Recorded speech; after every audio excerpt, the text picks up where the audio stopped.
Assalamualaikum warahmatullahi wabarakatuh. Sebelumnya, perkenalkan kami dari kelompok 3 akan mempresentasikan hasil kerja kelompok kami yaitu analisis skripsi dari materi 1 hingga materi terakhir. Sebelumnya, ini adalah nama-nama anggota dari kelompok kami. Anggota yang pertama yaitu ada saya sendiri, Alia Ananda Putri, kemudian ada Nadifa Ismaulia, Reza Raffi Falendi, Jundan Revito, dan ada Ivan Alif Hardian. Next.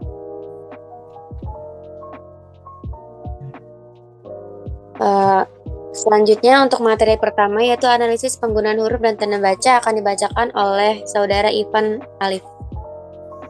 Ya, jadi materi pertama yaitu penggunaan huruf dan tanda baca. Huruf merupakan suatu satuan terkecil berupa bentuk atau lambang dari suatu sistem tulisan. Huruf yang dipakai dalam bahasa Indonesia merupakan sistem 26 huruf dalam alfabet Latin modern. Ada juga sistem huruf yang berbeda, misalkan sistem 47 huruf dalam hiragana bahasa Jepang. Jenis-jenis huruf antara lain huruf abjad, huruf konsonan, huruf vokal, dan huruf diftong, huruf kapital, dan huruf miring. Tanda baca. Tanda baca adalah simbol yang nggak ada hubungannya sama suara, kata, atau frasa dalam suatu bahasa. Tanda baca itu sendiri berperan menunjukkan sebuah struktur tulisan, intonasi, dan jeda pada saat pembacaan. Jenis tanda baca yaitu tanda titik, tanda koma, tanda seru, tanda tanya, dan lain-lain. Selanjutnya, materi kedua yaitu tentang penggunaan kata dasar, kata turunan, kata ulang, gabungan kata, kata ganti, dan kata depan, dan kata si dan san akan disampaikan oleh Jundan Revito.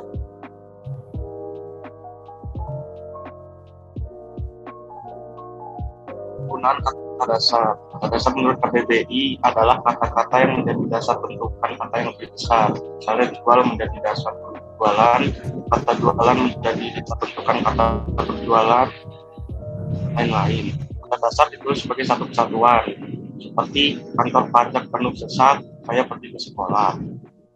Kemudian untuk kata turunan adalah kata yang terbentuk sebagai hasil dari proses aktivasi, deduplikasi, atau penggabungan. Contoh penulisan kata turunan yang benar adalah terbakar, membatu, dan berambut.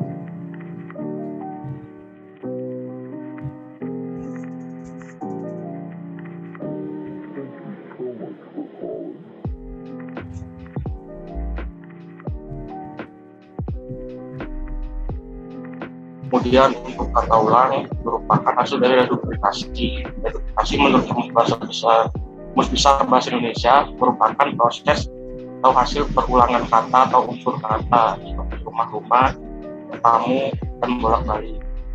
Kemudian untuk gabungan kata yang lazim disebut kata majemuk, termasuk istilah khusus ditulis terpisah, seperti persegi panjang dan duta besar.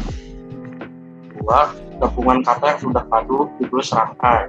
Contohnya adalah acap kali dan ada kalanya. Kemudian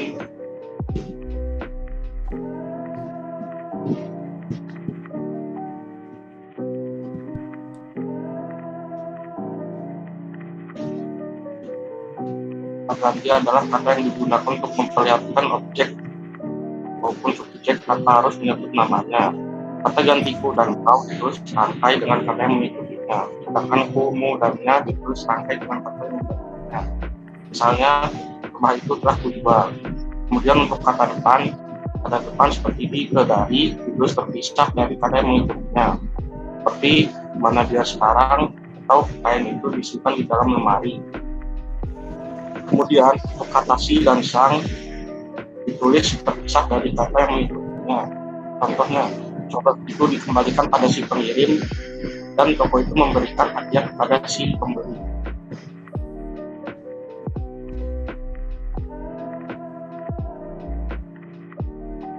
Untuk selanjutnya yaitu ada materi partikel, singkatan, akronim, angka, dan bilangan. Yang pertama yaitu partikel. Penulisan partikel dalam bahasa Indonesia terdapat 5 partikel dalam bahasa Indonesia yaitu lah, kah, tah, per, dan pun. Untuk Selanjutnya, singkatan, Nadifah.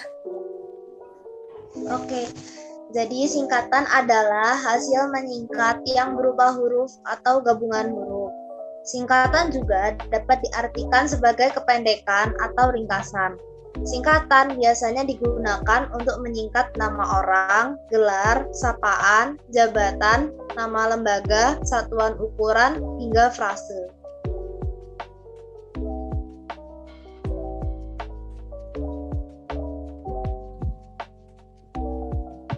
Angka dan bilangan. Angka merupakan lambang bilangan, sedangkan bilangan dapat dinyatakan dengan angka atau kata. Penulisan angka dan bilangan dalam bahasa Indonesia perlu diperhatikan tergantung konteks kalimatnya.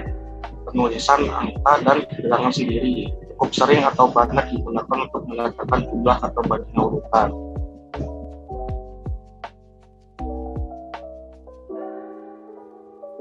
Akronimnya belum.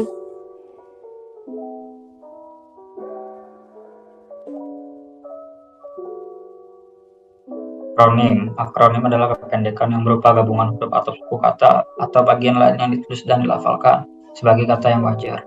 Akronim dapat dibagi menjadi beberapa bagian sebagai berikut. Pertama, akronim nama diri yang berupa gabungan suku kata atau gabungan huruf dan suku kata dari deret kata ditulis dengan huruf awal kapital. Contohnya, Bulog.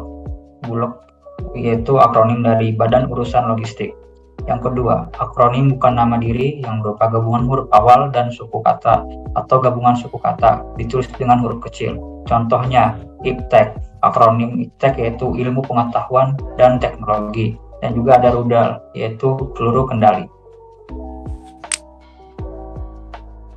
Selanjutnya ada materi kalimat efektif.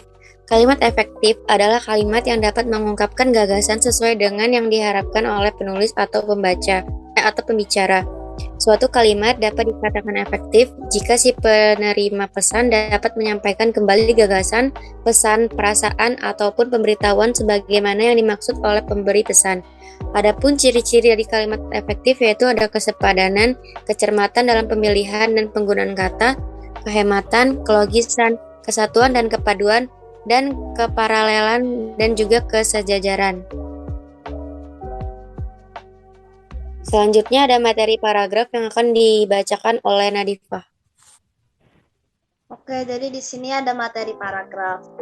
Jenis-jenis paragraf antara lain, pertama ada paragraf naratif, lalu nomor 2 ada paragraf deskripsi, yang ketiga ada paragraf ekspositif, keempat ada paragraf persuasif, dan yang terakhir ada paragraf argumentatif. Lanjut yang selanjutnya yaitu ada pola pengembangan paragraf. Contohnya antara lain pola sebab akibat, pola narasi, pola definisi, pola pertanyaan jawaban, pola ilustrasi, pola contoh, pola sudut pandang, pola analogi, pola perbandingan, pertentangan.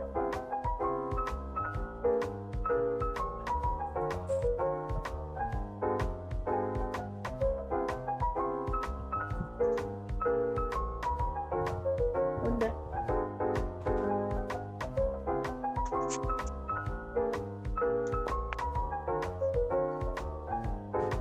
Materi Selanjutnya saya akan menjelaskan tentang sistematika penulisan karya ilmiah. Yang sistematika penulisan karya ilmiah ada 3 bagian utama, yaitu pertama halaman-halaman pemula yang terdiri dari halaman sampul dalam, dan yang kedua yaitu ada kertas watermark logo nilai, yang ketiga ada abstrak, yang keempat ada informasi pada abstrak, dan kelima ada jumlah halaman dan baris untuk abstrak. Selanjutnya bagian yang kedua yaitu isi dari karya ilmiah. Isi dari karya ilmiah berisi yang pertama pendahuluan, yang kedua tubuh tulisan, yang ketiga ada ringkasan, simpulan, dan syarat. Yang terakhir bagian yang ketiga yaitu bahan-bahan acuan. Bahan-bahan acuan di sini dibagi 2. Yang pertama ada kepustakaan dan yang kedua ada lampiran.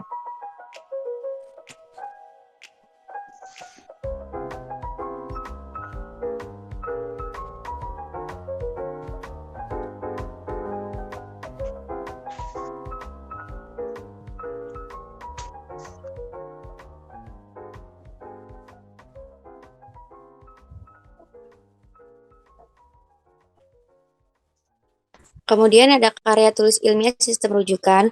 Sistem rujukan adalah dalam konteks penulisan karya ilmiah, yaitu sebuah sistem yang digunakan sebagai referensi atau sumber dari seorang penulis untuk menyatakan sesuatu. Dalam karya tulisannya ada dua sistem pendokumentasian sumber bacaan yang sering digunakan sebagai dasar kutipan, yaitu yang pertama sistem catatan atau not bibliografi, dan yang kedua sistem langsung atau parenthetical reference. Next.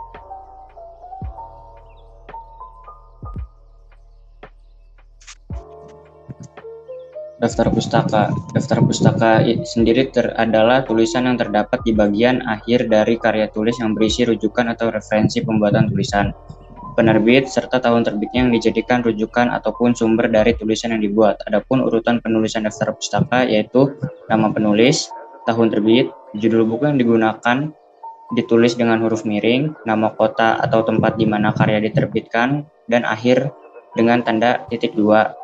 Dan yang terakhir adalah nama penerbit, lalu tanda titik.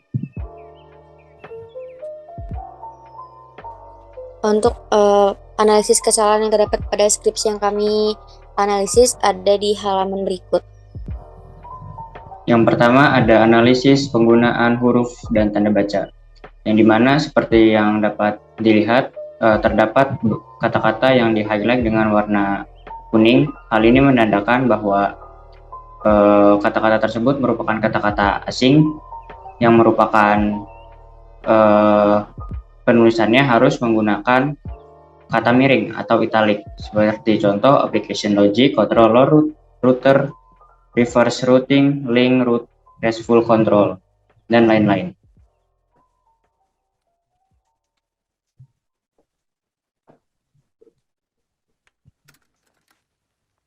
Ya, lanjut. Kemudian untuk penggunaan kata dasar, analisis penggunaan kata dasar, kata turunan, kata ulang, gabungan kata, kata ganti, kata depan, dan kata si dan sang.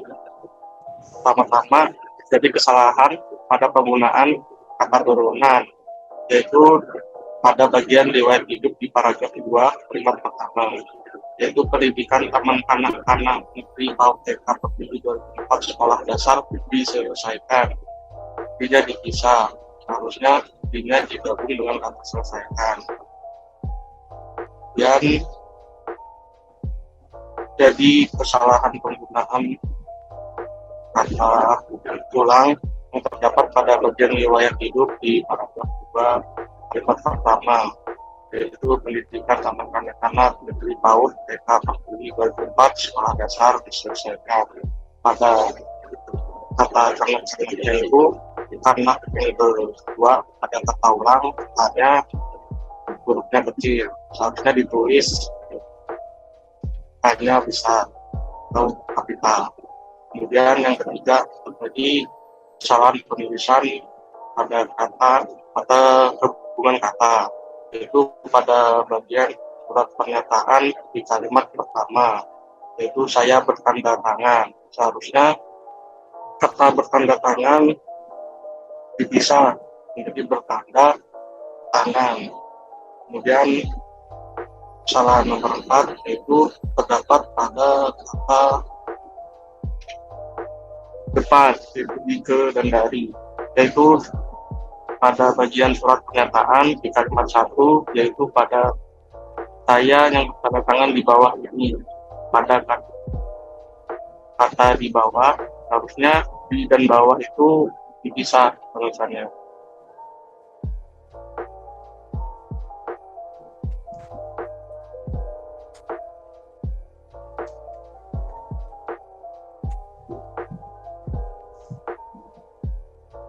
Selanjutnya Nadifa. Oke, jadi di sini ada analisis singkatan, terdapat kata Bootstrap merupakan sebuah framework CSS yang memudahkan pengembang untuk membangun website yang menarik dan responsif. Nah, di sini terdapat kesalahan pada penulisan kata CSS. Penulisan singkatan yang benar adalah CSS dengan semuanya ditulis kapital, karena CSS atau singkatan dari Cascading style sheet merupakan singkatan yang menyatakan sebuah nama dan diambil dari masing-masing huruf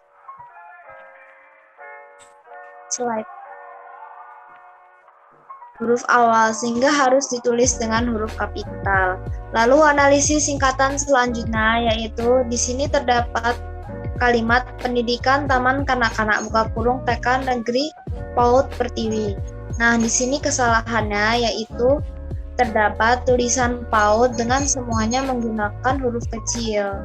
Penulisan singkatan yang benar adalah PAUD dengan semuanya ditulis kapital.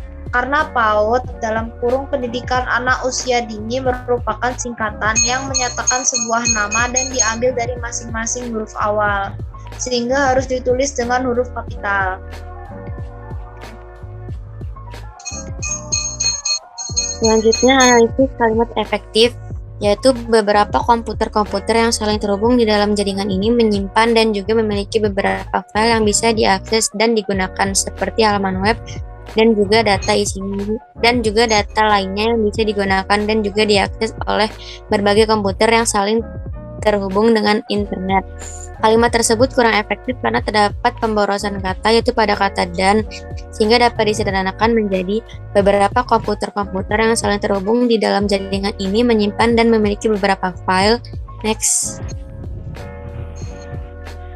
Memiliki beberapa file yang bisa diakses dan digunakan seperti halaman web serta data lainnya yang juga dapat diakses oleh berbagai komputer yang saling terhubung dengan internet. Oke. Lalu selanjutnya di sini ada analisis paragraf. Di sini ada kalimat MVC adalah sebuah pendekatan perangkat lunak yang memisahkan aplikasi logika dari presentasi. MVC memisahkan aplikasi berdasarkan komponen-komponen aplikasi seperti manipulasi data, controller, dan user interface. Paragraf di atas adalah contoh pola pengembangan paragraf contoh karena kalimat topiknya dikembangkan menggunakan contoh-contoh untuk memperkuat gagasan.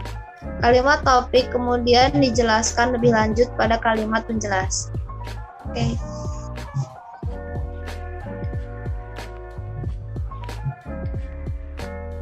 Selanjutnya karya tulis ilmiah sistem penulisan.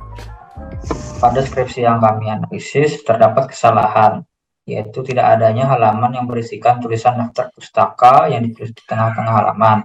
Yang seharusnya sesuai dengan sistematika terdapat sebuah halaman yang berisikan tulisan daftar pustaka yang ditulis di tengah-tengah halaman.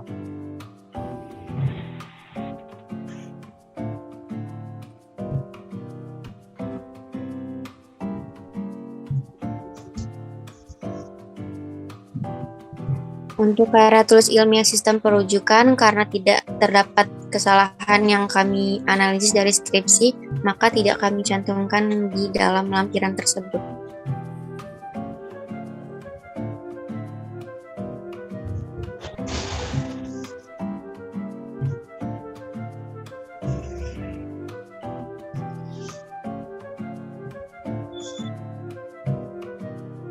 Selanjutnya, analisis karya tulis ilmiah pada bagian penulisan daftar pustaka. Stephen O'Brien, Little Australian Internet Book, dibuat di Sydney dengan penerbit Prentice Hall tahun 1997. Penulisan daftar pustaka di atas salah, seharusnya terbit ditulis di antara nama penulis dan judul buku. Judul buku ditulis dengan huruf miring atau italik, dan tanda koma yang dipakai untuk memisah data buku diganti dengan tanda titik. Penulisan daftar pustaka di atas yang benar yaitu O'Brien, Stephen, 1997, Little Australian Internet Book, Sydney, Prentice Hall. Kemudian Alan Stewart, Online News, titik 2, Journalism and the Internet, titik London, titik McGraw-Hill Education UK, 2006. Penulisan daftar pustaka di atas salah, seharusnya terbit ditulis di antara nama penulis dan judul buku.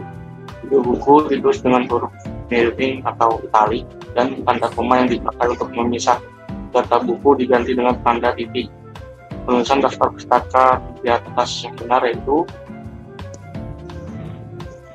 Alan Stewart, 2006, online news, 2, journalism and the internet, London, 2, McGraw-Hill Education UK.